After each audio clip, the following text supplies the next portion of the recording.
we're kind of in the same boat, trying to figure it all out ourselves. Yeah, we'll give it another minute or so. I think there are 10 people that said they're going to be on. So, as people do, they tend to be a few minutes late, you know. Yeah, well, if they're like me, they're trying to figure this stuff out now. Right? Yeah. There's Catherine. What's up, Louise? Yeah. Now I see him, but I don't see any audio. So. Yeah, he's got his phone muted. What's up, Manoj? Is that Catherine? Yep, that's Catherine. I see Catherine there. And Leo. Hi, dear, how are you? Hi, I'm good. Good to see you. You too. Hi, fellows. Oh, hey, Matthew. How you doing, man? It's been okay. School has been extended for vacation. Yeah. I got my break extended until April 13th. So, man, I those are like things that I dreamed of, getting a full from spring break onwards. So, have you gotten to play with the bag much, Manoj? I do not have a hose. I just moved into the home, right? I was about to borrow the hose, and then now we are under lockdown. So I haven't filled water yet. Oh, okay. How you doing, Mariah? I'm good. How are you? I'm good. How's Bob doing? Let's see Bob. Oh, he's in the living room. But don't you have like your sneaky background ways? I do. Hold on.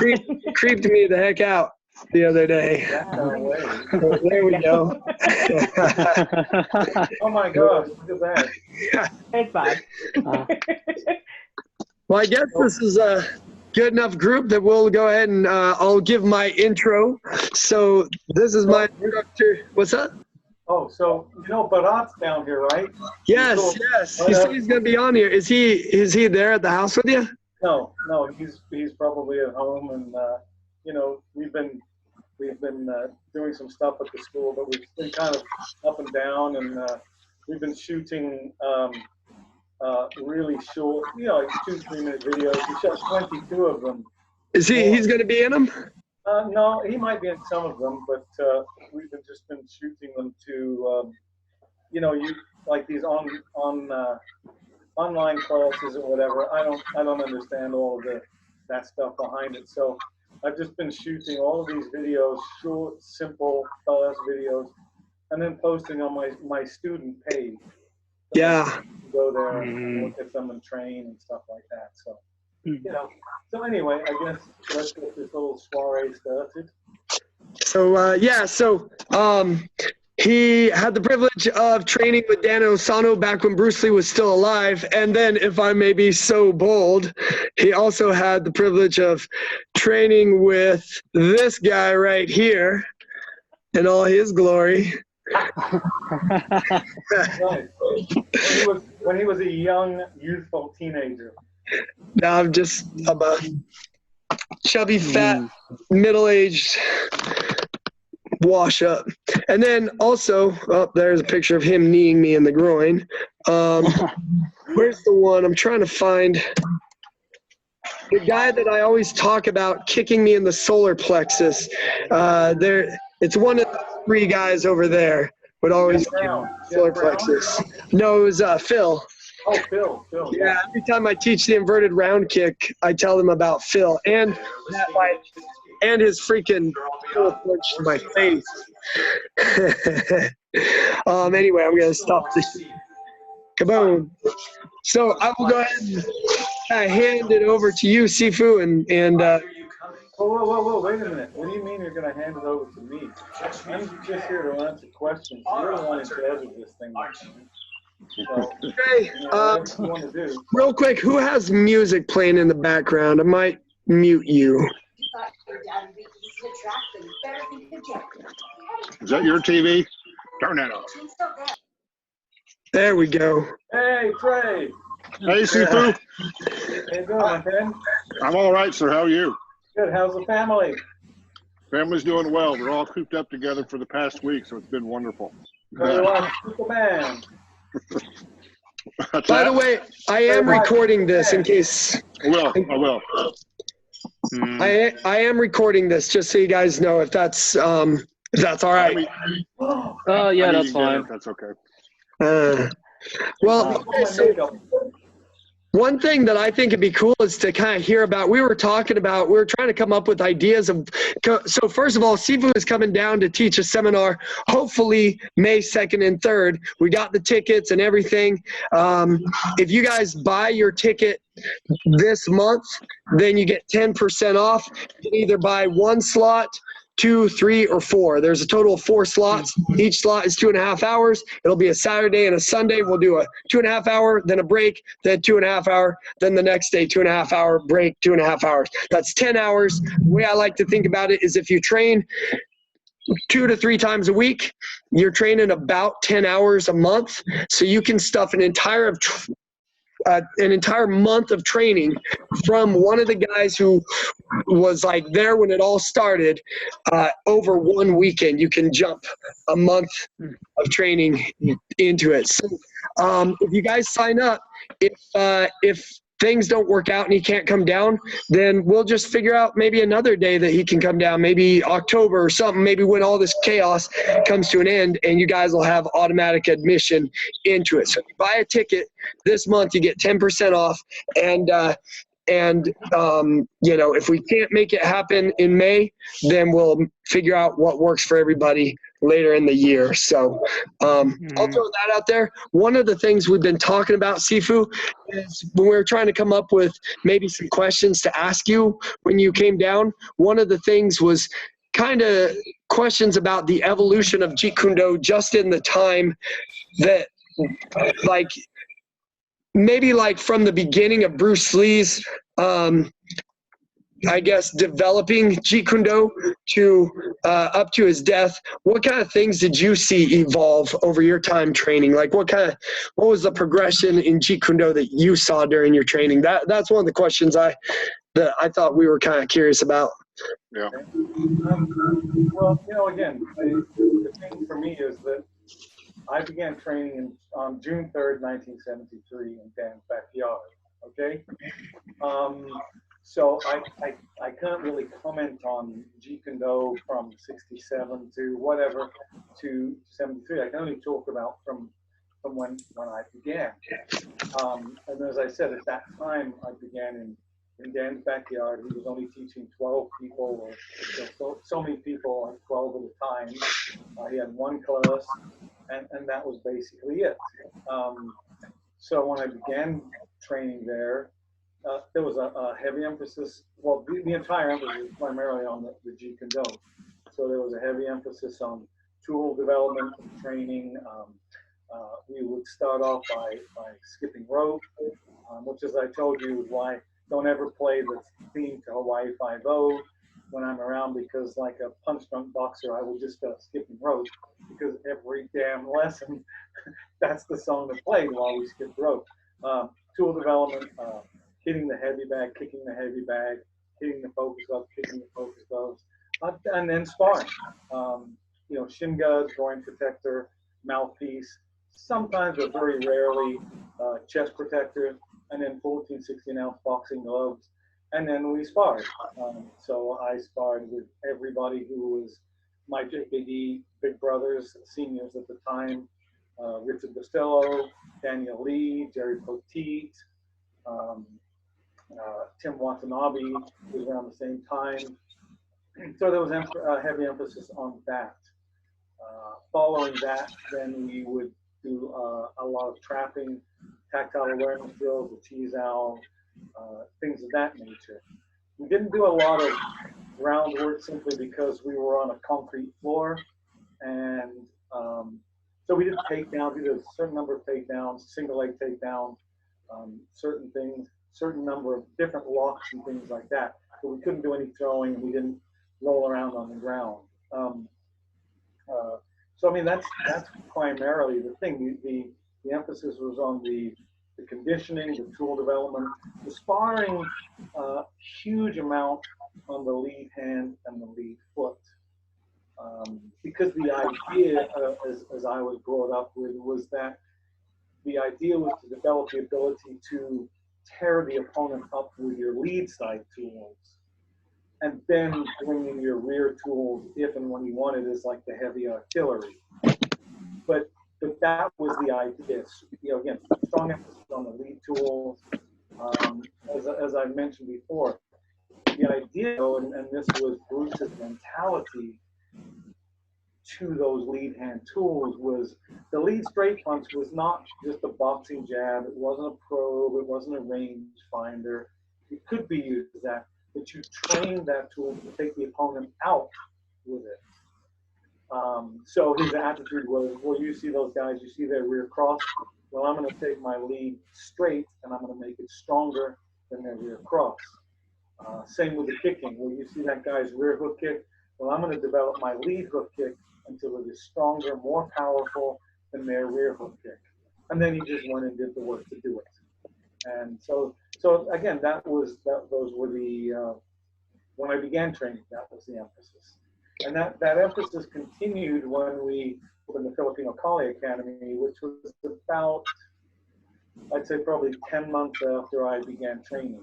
They wanted a different space to teach. I think Dan's wife at the time, Sifu, was getting a little tired with everybody coming to the house to train. And they wanted just a different area where that they could train and that they could also pursue their studies of the Filipino martial arts, because they've been doing it for a while, but they've been doing it for maybe a couple of years, but at the time it was still very basic in terms of, we do like 2 hours of JKD and then a half an hour of Filipino martial arts at the end. So that's sort of like my beginnings in the art. What drew you to Jeet Kune Do in the first place? I remember, didn't you used to drive like 2 hours a day to train? Like it was 2 hours away? It wasn't quite 2 hours, but let's go back to what first drew me to it. When I was a kid growing up in Portland, Oregon, when my parents emigrated over, I was over there for a while. You know, I saw this show back in the 60s in which this most crime fighter and his sidekick beat up all the bad guys. And it wasn't the Lone Ranger, it was the Green Hornet and Kato. And there was something about it that resonated with me. And, you know, so that started my interest in martial arts. So we weren't in the position at the time, my parents couldn't pay for me to go to school, and there weren't that many of them. So what I would do is I would buy Black Belt magazine, which was the only magazine at the time. I would buy martial art books that I could find, and then I'd stand in my bedroom and try and practice all of these different moves.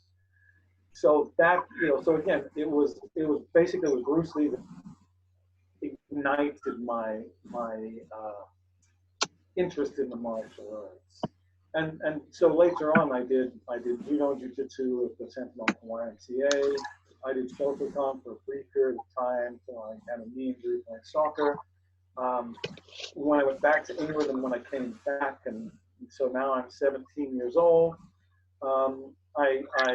with more martial art books, I began training in 5 Animal Kung Fu under Grandmaster Wong in LA Chinatown. So I get 2 magazines, and I see 2 articles. One is Liberate Yourself from Classical Karate by Bruce Lee. The second one is Jeet Kune Do is Fast, Powerful, and Deceptive by Dan Inosanto. And I read these magazine articles, and there's just something about it that resonated with me. And I decided that that's what I wanted to do, or I would like to learn that. So, I call Black Magazine, and I find out Dan Inosanto is the only person teaching because Bruce Lee is in Hong Kong making movies. I say, can I have his phone number? They tell me no, but it's in the phone book. So I look him up, I call, I don't get to talk to him for the first month or so, because at the time, he was, besides teaching Jeet Kune Do, he was also a PE teacher, a physical education teacher at a junior high school. So eventually I get to talk to him, and he tells me he's only teaching 12 people, tells me to call back in a week. Well, I put it on my calendar, 1 week to the day, kind of like somebody else I know, right? He tells me to call him back. I call him back again. And then I guess I warmed out. So in the middle of one conversation, he just says, well, why don't you come down and talk to me tomorrow? So now to go to the second part, yeah, I lived in Santa Monica. His house and his gym was in Torrance. Okay, getting on the San Diego freeway and driving 25 miles at 6 o'clock is now it's just horrendous. Back then it was pretty bad. You had a lot of traffic. So yeah, so at 17 I found myself getting in my car straight from work, driving for about an hour, to get to the house to train with them, and that's it. Now, one of the things that I always like is all the stories that you tell about the guys that you trained with growing up. Your boxing coach. There's another guy that. Anyway, who were some of the characters that kind of stood out to you when you were training? Well, again, as I said, I'm blessed because I got to work out with all of the guys who were Bruce's students. As I said, Richard Bustillo, who had an extensive boxing background, and is the person who taught me not to look away in sparring because I had worn braces on my teeth and I would punt and I would turn my head and look away, and he would proceed to hit me. And he would, hit me and he'd go, Chris, don't look away. And then he'd hit me again, Chris, don't look away. And then he'd just pace me with a shot, and go, I told you not to look away. So you had that. You had Bob Bremer, who was one of the fighters of the JKD family, if you will. He taught me not to say I'm sorry when you're sparring because I hit him and I said sorry, and then he pasted me. So Jerry Poteet was another guy. Jerry was kind of like a big brother to me when I began in JKD. Daniel Lee, the dude was a welterweight boxing champion of China, not Hong Kong, China. Amazing timing, amazing speed and rhythm and things like that. So basically, I got my hat handed to by the best of them, and so those guys for the JKD. Later on, I met a number of other people, Ted Wong, again, all of these great guys. And then I also met a number of these old Filipino men through Dan because he was doing Filipino art. So I got to meet Johnny Lacosta, Manong Leo Haron, Ben Landusa, things of that nature.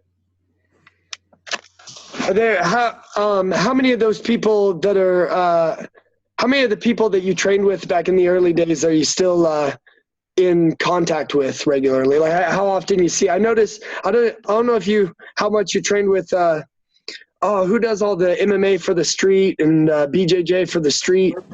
Vunek. Richardson. I know you and him talk a lot. Are there some of the guys that you trained with back in the day you're still pretty in contact with? Well, a large number of them, the only way I'm in contact with them is through prayer because they're all gone. I mean, Daniel Lee's gone, Richard Bustillo's gone, Ted Wong's gone, Herb Jackson's gone, Bob Bremer's gone, unfortunately. We've lost all of these guys. Bert, I stay in contact with. He was supposed to teach with me in Seattle, a couple of weeks ago, but because of this situation and because he had some extensive surgery, a while ago, was unable to because of immune system issues, and he didn't want to risk it, which again I understand completely. But we taught there last year together, and it was great. I mean, Bert and I hadn't seen each other in 25 years probably, and it was just great. He started at the Marina Del Rey School. I think he might have started at the Academy as well. But he was actually in the college class I taught on Saturday there. And again, he's a great guy. I've seen him grow. I've seen him develop. I learned a lot from him. I've learned a lot from all these guys, from Cass Magda, who's probably my best friend in the world, my closest friend, like a brother to me. I mean, we go back 40 years, man. You got to remember, this June I will have been in Jeet Kune Do 47 years. Wow. Which is longer than any of these people have been alive. Now, one of the fun things I always like to show whenever you come down, I always like to show the original Game of Death fight scenes. The one, for those of you guys, the Game of Death, like everybody knows Bruce Lee in the yellow tracksuit with the black line down it, like the famous setup. One thing that's kind of a cool little fun fact is who Bruce Lee had passed away before all the noises, all the audio had been put in for the fight scenes. And so it was actually Sifu who is the sound of Bruce Lee, who plays Bruce Lee in those fight scenes. How did that come about? Well, first of all, that's a terrible movie. You know, John Little, as you know, because we showed it there when he did it as Warrior's Journey, which is excellent. But they made this terrible movie of it in 1978, I believe it was. Might have been a little bit later. And so Dan came to me, or I went to Dan's house one day, and he says, hey, you know, they need somebody to do all Bruce's yells and screams, and I think you can do it. And I'm like, what? And he goes, yeah, come in the garage. So we go out to his garage. He's got a little Super 8 projector. And somebody had actually shot some video footage, or some Super 8 footage from the Singly Theater in Chinatown, you know, like the usual thing, pointing it up at the screen. So I had this little bit that had the fight with him beating up one of the guys and some of the other stuff. And so he shoots it on the wall, and he goes, okay, now when he does this, you know, you go like, and then you go, whoa, and all this kind of stuff. So that's what we did. And then he contacted the producers, and the producers had to go to the studio and do a test, you know, an audition, if you will. And they're like, fine, you got the job. So yeah, I got to spend 2 days seeing at least some of the original footage before anybody else did. Like I said, it's a terrible movie. But it was my entry to showbiz, and I got to spend 2 days, and now my voice goes down in history. It's actually even at the Wing Museum in Seattle. I was taking one of the tours, and they had a TV, and they were showing some of the fights from Game of Death. But they had the one that has my voice on it, so I said, "Oh, dude, I'm in the Wing Luke Museum." See, so yeah, so that was Dan. That was my entry in the showbiz. Minaj. If Chuck Norris is in a movie, it cannot be a terrible movie, which he's actually in a different one. But yes, the one he's in is awesome.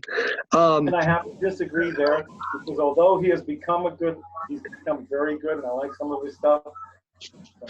You watch some of the movies, they're pretty bad. But I mean, some of the early stuff. But that's the same with everybody. You know, I mean, nobody starts off as some fantastic martial arts movie star.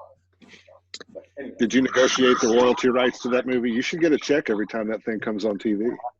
Oh, that one? No. I got paid a set amount of money, which was actually good for me, you know, because I'm like 20 years old in the day, and then I actually used that to buy Leslie, who was my girlfriend at the time, a complete Kenwood stereo system, the Kenwood turntable, and JVC receiver, and everything there. And I actually still, so, you know, and then I have the record, I have the soundtrack, which was, I think it was done in Japan. I have the soundtrack, and on the one side is the music, and on one of the others, or a part of the other side, is all the fight stuff. So I made it onto a record at least, but I get the zip. So, Bummer. Yeah. You've been doing all right now. I know. I you know, you're like, whatever. Hey, I had a quick question for you a while ago. Yeah, that's right. You always hear about Dan Inosanto, and he had, a select group of guys that he taught in his backyard. What kind of requirements or criteria did you have to meet to be a part of that group? Again, I can only relate what I did. I went down when he asked me to go down and talk to him, and while the class was going on and he was running the class, we sat on a bench in the gym, and he asked me all kinds of questions, my background, martial art background, my personal background, things I like, things of that nature, while the class was going on, and just to find out about me. And then at the end of the class, he just looked at me and he said, okay, you want to start working out? And I was like, yeah. And I can still remember this today. I can still get the feeling I felt when I drove home.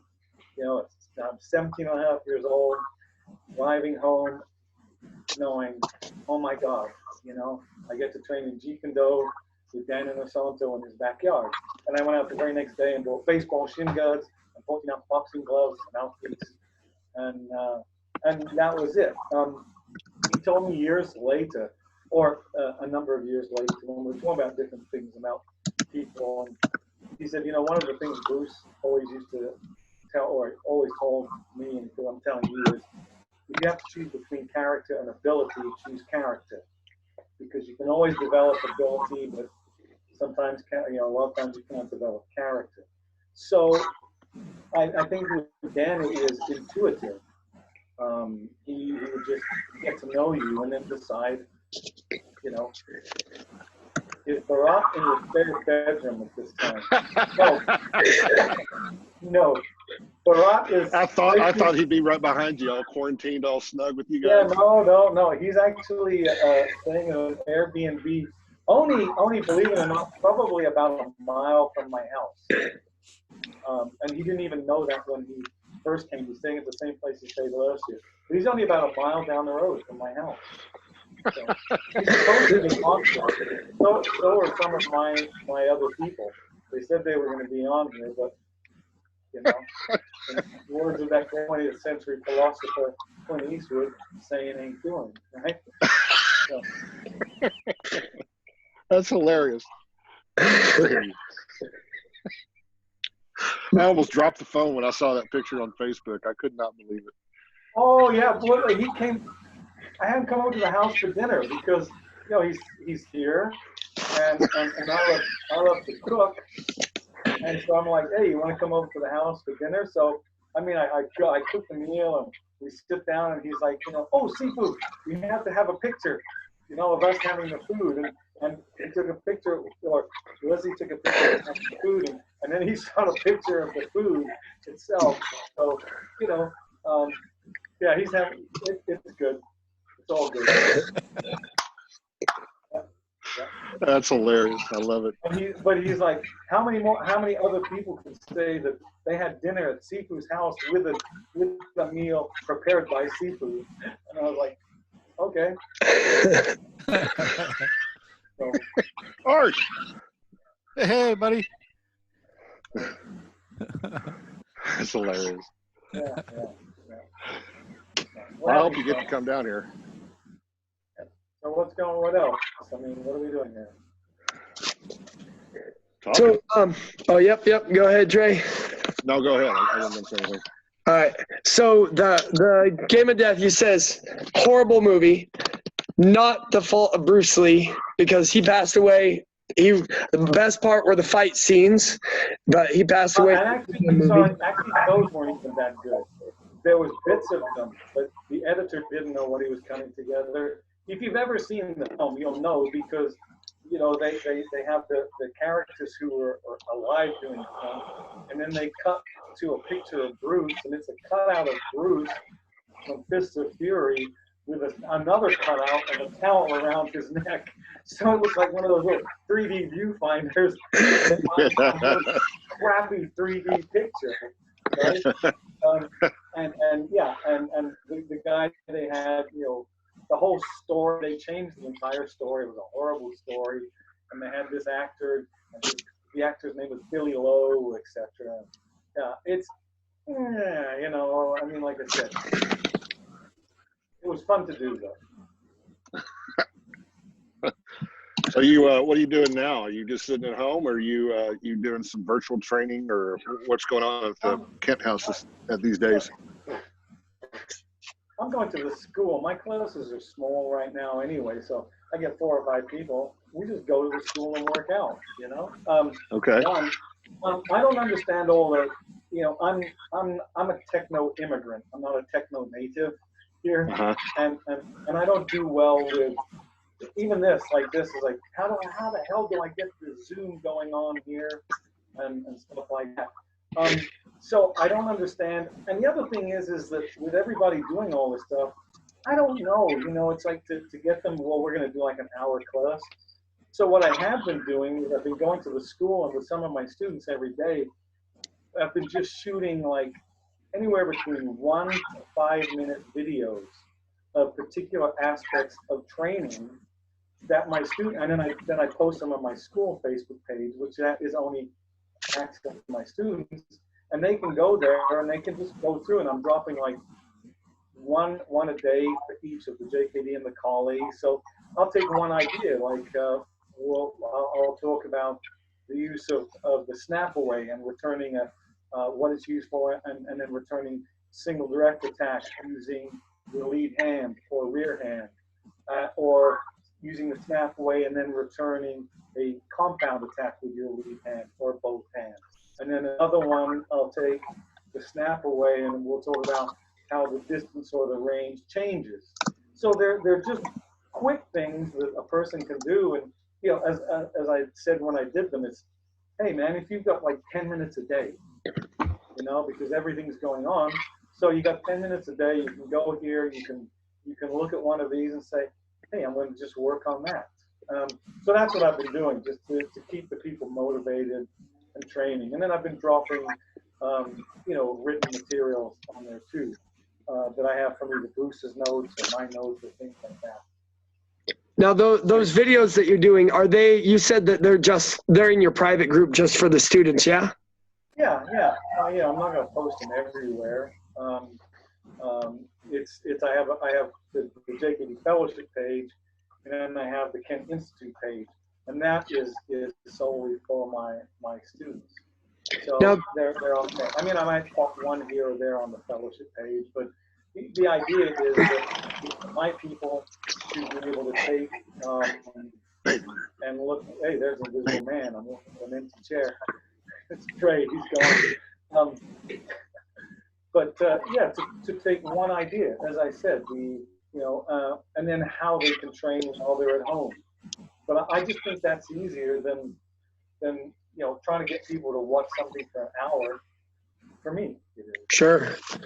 Now, real quick, I'm gonna go here again, and I think because you have a YouTube channel that has a series called Simple Jeet Kune Do, right?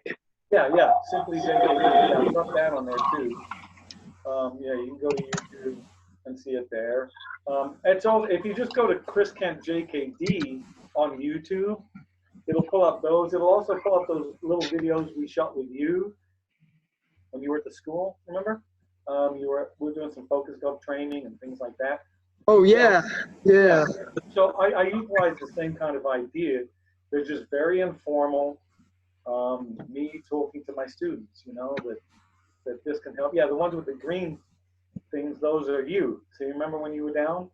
Yeah. Yeah. So, you know, things like that. And we're doing that different stuff.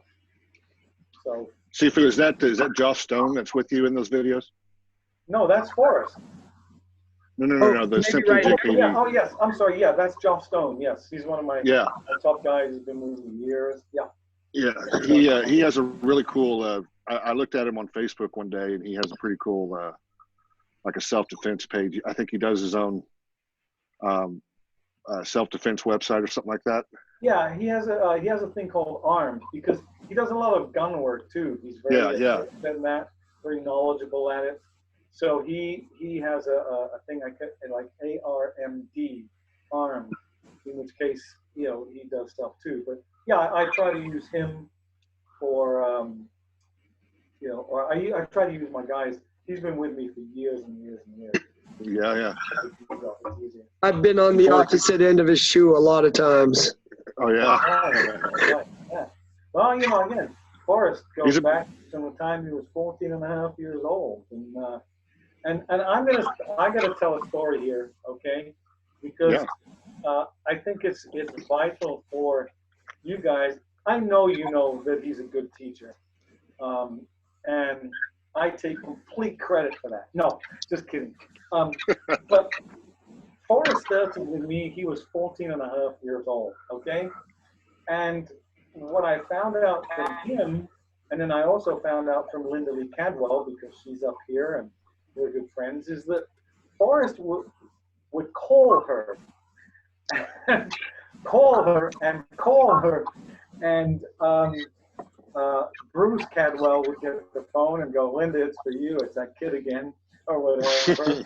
and he was so interested in Jeet Kune Do, and you know, she told him eventually that I was going to be coming up here, but she also wrote him a really nice little letter, and I mentioned it to Forrest because you still have that letter, right? Mm-hmm. Yes.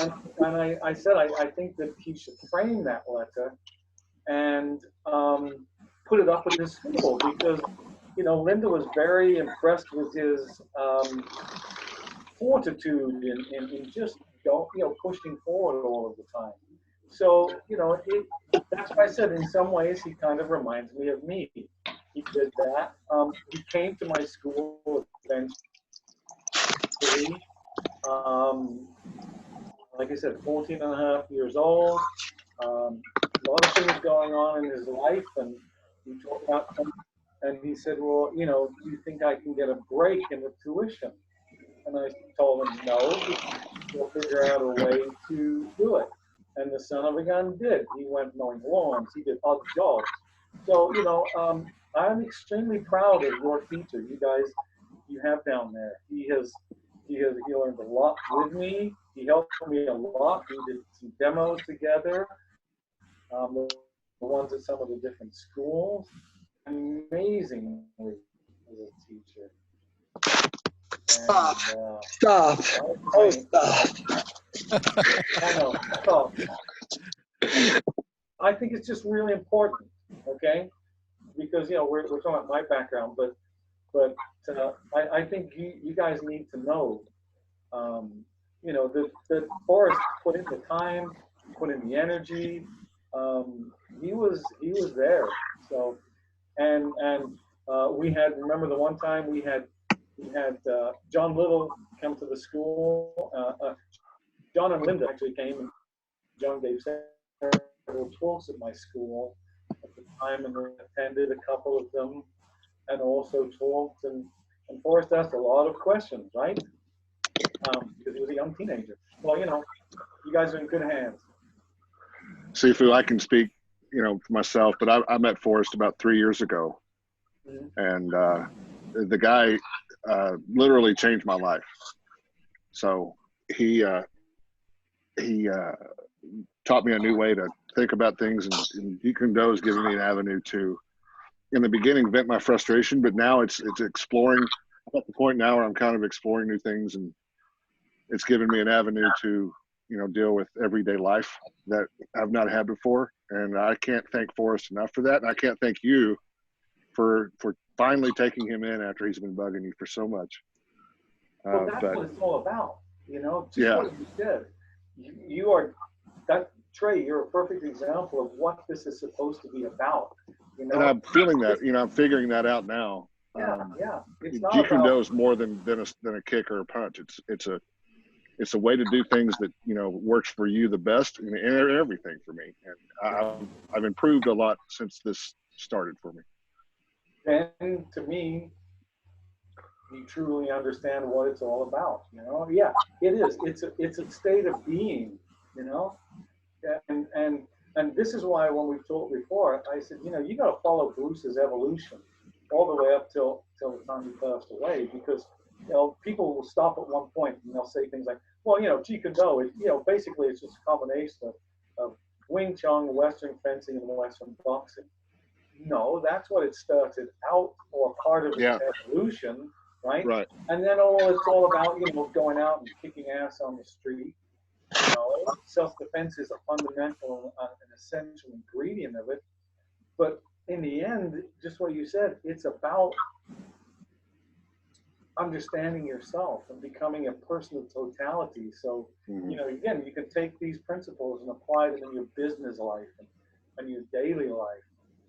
Once you've got that, then you get it. Yeah, it's been Forrest has given me books and to read, and I've gone through those, and it's been kind of a I don't know, I wouldn't say it just popped. It just kind of started happening where I would stop and think a little bit more often than I normally would.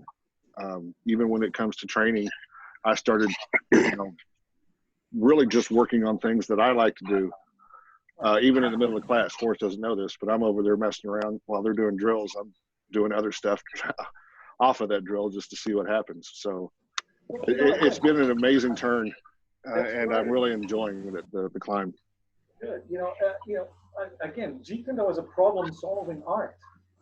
You have to actively participate in the problem solving, or you will never understand it.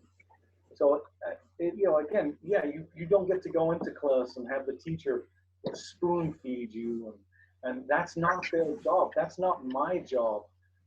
I fight vehemently against that. Bruce once wrote that a good teacher protects from his influences, which is true. You have to protect your students from your prejudices as well. So I have to be very careful about that. As a teacher, I have to expose my students to something that I may not even personally do anymore at this time for whatever reason. But in order for them to fully understand what Jeet Kune Do is about, and again, they might turn it into a phenomenal weapon. So that's the thing. But Trey, just the way you described it, you get it, man. You get it. Yeah. It's really cool. It's a good way to go about it. Hang on one second.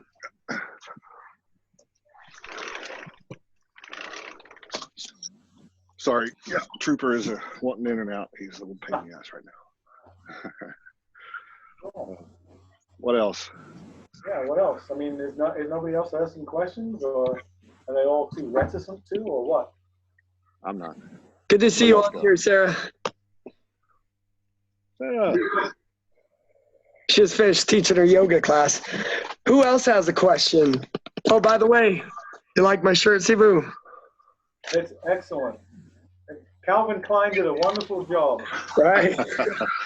Yeah. Did you get a phone call or a letter from anybody on that logo? I actually considered, that's pretty cool. I could use that. But I heard that Calvin Klein, like Coca-Cola, are extremely possessive over their logos and will come after you very quickly. So I don't need a lawsuit, No, you have to be careful. Oh, yeah. So. Barat, what's it like training there? What kind of stands out to you about training over there? Where?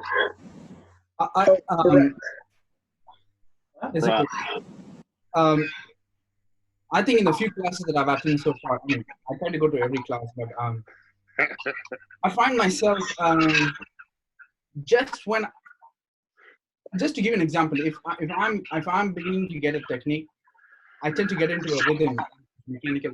I feel like Sifu just every time Sifu conveys an idea or a message or corrects, I feel like the message is going directly to me because he just points out something new in what I just learned, which I am adding by myself. So basically, I think as a martial artist, I see myself adding my own thing every now and then. The more I do reps, and I find Sifu advising, or he just stops us. Hey, wait, and he adds a little bit more, and then I feel that I have to chisel out that. So I feel like training here, I'm constantly chiseling out something.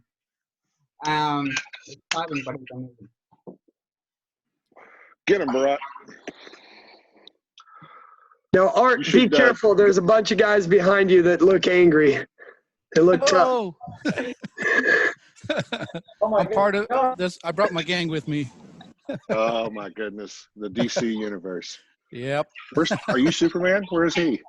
Yep. And then Louise up there. Louise has got his massive cat. He's scratching its head. Jose, what questions you got? You got any questions or answers? My wonder is, so you've learned the art, right? And at some point, you know that I guess, enough, or you've gotten to that place where you have like, all right, I have the body of knowledge that's there. How much of that actually sticks with you versus how much of it do you really need to dig up and go, whoa, okay, so I have these things and I've made tons of use of these things, but there's a couple of these other things that I need to dig up every once in a while. Are there like archives? Is it videos? Is it books? Like, how do you go back and pick up those things so that you can also pass those on? Well, I guess I'm lucky because I have a huge, extensive library, both martial art books, a huge or extensive thing of JKD material. There are Xerox copies, but I have Xerox copies of Bruce's original volumes, commentaries on the martial way.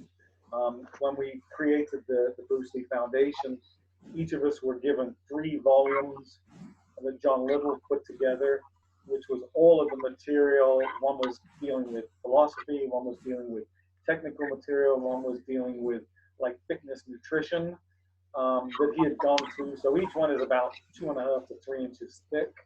As I said, I've been in the start 47 years, so I have magazines going back, or magazine articles going back to 73, 74, or whatever. So I'm able to access, what I need. If I need to go back and look at stuff, which I continually do, I'll continually go back and reread, Bruce's notes or ideas on this, as catalysts for thought.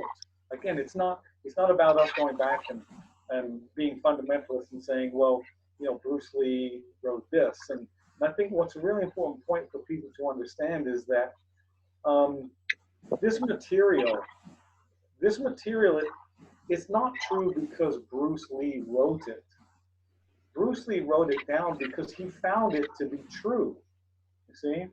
So that stops me from becoming very dogmatic about things. And as I said, I call people, there's fundamentalists where they'll say if Bruce Lee didn't say it, or if he didn't write it, or if he didn't do it, then that's not Jeet Kune Do, and that's the antithesis of Jeet Kune Do. But I have the material, I have the archives. For a while, when we had the Bruce Lee Foundation here and we had the headquarters here, we actually had Bruce's entire library here in the office. And so, because I was on the board of directors, and John Little was up here too, and Linda's here, as I said, I'd go over to the offices with John and we'd hang out, and I could literally go over and pull any one of Bruce's books out of the library and look at it, which impressed me even more because I've heard about it before. But every one of these books had annotations and writings and drawings, and you could tell they had been used. He had an extensive wrestling and a judo one. But a wrestling book wasn't just a wrestling book. He had drawn with arrows and diagrams of where your foot goes, where your weight goes, where the transfer is, and made notes on it. So again, that material, Dan sparked me when I began training about Bruce's library, and Dan had a very, very extensive library. So he affirmed to me, look, if you want to find out about it, find out about it. Gift books. Now information is drop of the hat. You can go on and Google it. You can find out. But now you have to separate the wheat from the chaff, the good from the bad, because there is a lot of good stuff out there, but unfortunately there's a hell of a lot of crap out there too. Sifu, I watch a lot of YouTube videos of JKD, and I run into a lot of people who seem to, I don't know. There's a guy that I watch sometime. I'm not sure if you've ever heard of him, but his name is Emil Mortanabo or something like that. He's pretty big on YouTube, and I've seen him quite a lot. But a lot of his stuff is just a lot of fast trapping. And a lot of his demonstrations are just a lot of fast hands, going through an unrealistic. He makes a scenario realistic, and say he do it in plain clothes in a hallway or something, but the attacker will just kind of throw one punch, and then he'll all of a sudden throw all these trapping movements and do all this stuff and then finally finish it with a high head kick to the head.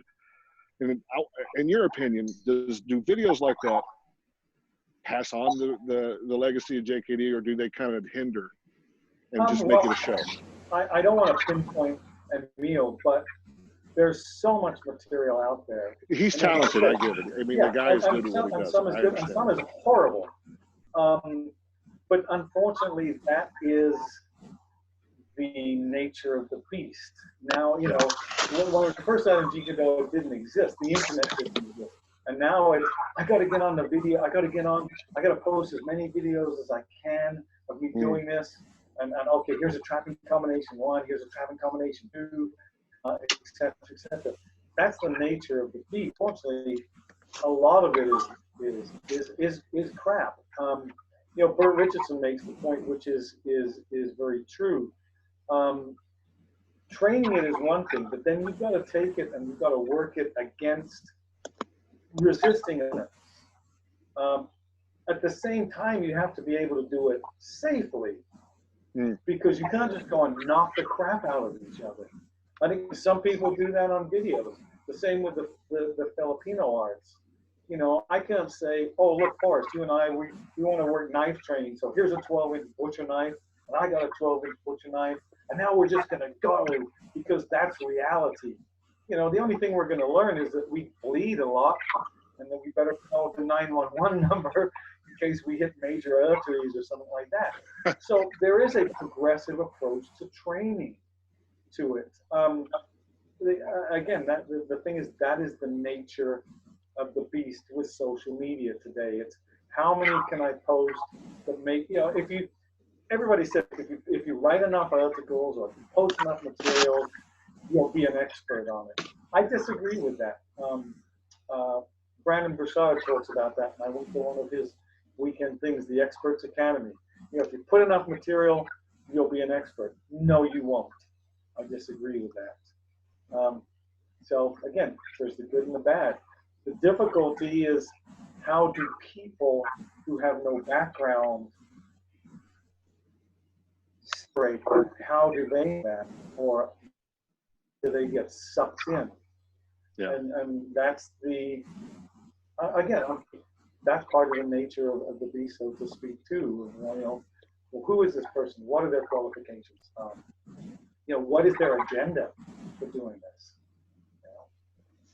How do you see the art evolving now with, you know, with all these videos and all these different people? Do you see the art evolving in a positive way, or in something that you wouldn't, you know, get involved with, or in a negative way towards you? Well, I have to be involved with it because it's my life, it's my passion, right? That I've done for so many years. There's a lot. There's good, but there's a lot of bad, or you know, that's why I think we talked about it when I came down the last time, that I wrote that article about. To me, Jeet Kune Do is an art that's in the midst of an identity crisis. You know?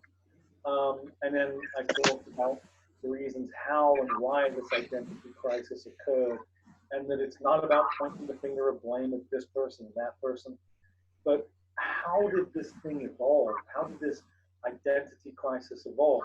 When I began in Jeet Kune Do, and for a number of years, when the Kali Academy was open, Jeet Kune Do had a very clear sense of identity and purpose. It was crystal clear. And anything that was looked at was examined through that JKD process, if you will. You know, okay, let's take it on the floor, let's rip it apart, let's see if it works, how it works, how it can be used, if it can be used. And if that's the case, then something may be absorbed. But now it's like that doesn't exist, or that doesn't exist anymore. That JKD culture, and when I use the term JKD culture, or culture, I'm talking about something or someone's core values, beliefs, their ideals. That was very, very strong, very strong. at the IMB Academy, at the Filipino Kali Academy, at the Marina School, when, for a period of time, that started to shift over a period of time to where, and instead of looking at JKD or looking at something and looking at it and possibly absorbing something, it shifted from a brand experience, for want of a better term, to a multi-brand experience. You know, like, you go to an Apple store, you get Apple computers, phones. You go to Best Buy, you can get Apple, you can get Nokia, you can get Samsung, and that took place where, instead of, okay, there's the JKD classes, if you will, the phase classes 1 to 4, and then you can look at these other things. It became, well, you can go in and we have Savat classes, and we have Sila classes, and we have Kali classes, and then we have, for want of a better term, jump on kickboxing classes, and you can mix and match, So where's the cohesion? Where's the, the idea of Jeet is about totality, and if you use that thing, it's about a pie, right? And every element is a slice of the pie: striking, kicking, whatever, trapping, grappling, throwing. But it's still the totality of the pie itself, not having a bunch of different segments from a bunch of different pies. And now all of a sudden you have all of these names. And the whole thing about the JKD was about getting rid of styles and getting rid of names. So to use that analogy about, before I studied the art of punch, was just a punch, a kick just a kick. When I studied the art of punch was no longer a punch, a kick no longer a kick. When I understand it, a punch is a punch, a kick is a kick. A lot of people now stuck in, well, this is a Wing Chun punch, this is a Muay Thai elbow, this is a Savat kick. Bruce didn't give a damn about any of that.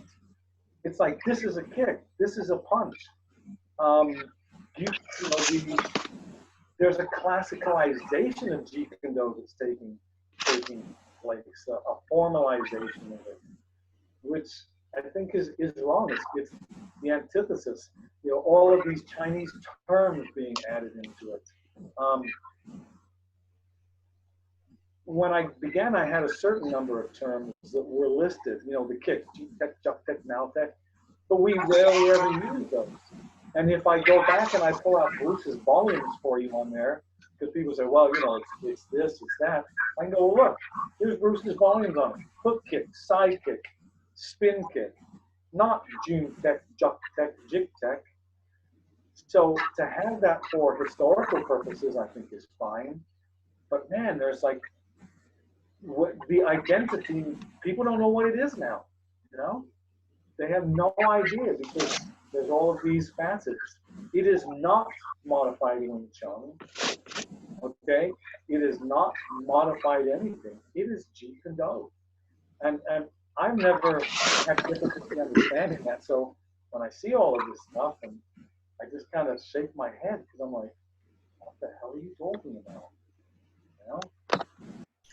Real quick, guys, we do have to hop off in 2 minutes. I'll just throw that out there that at 8:30 I do have to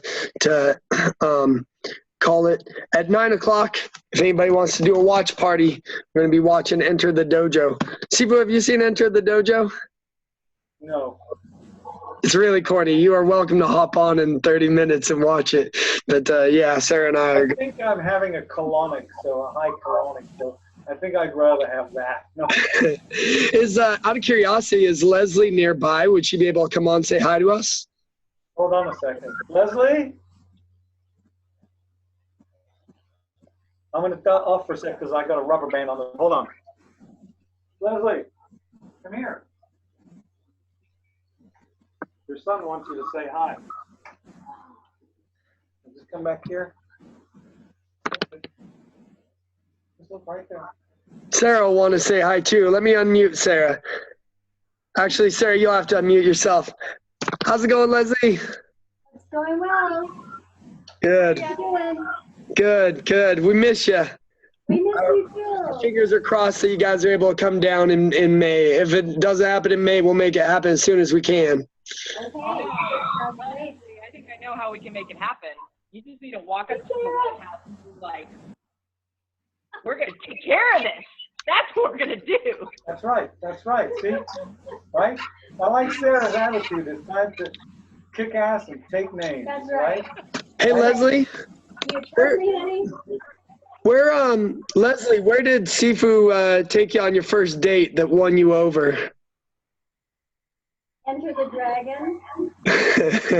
And I'm not talking about the movie. No.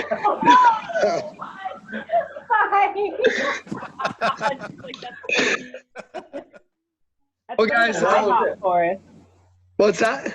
I said that's better than IHOP. Very true.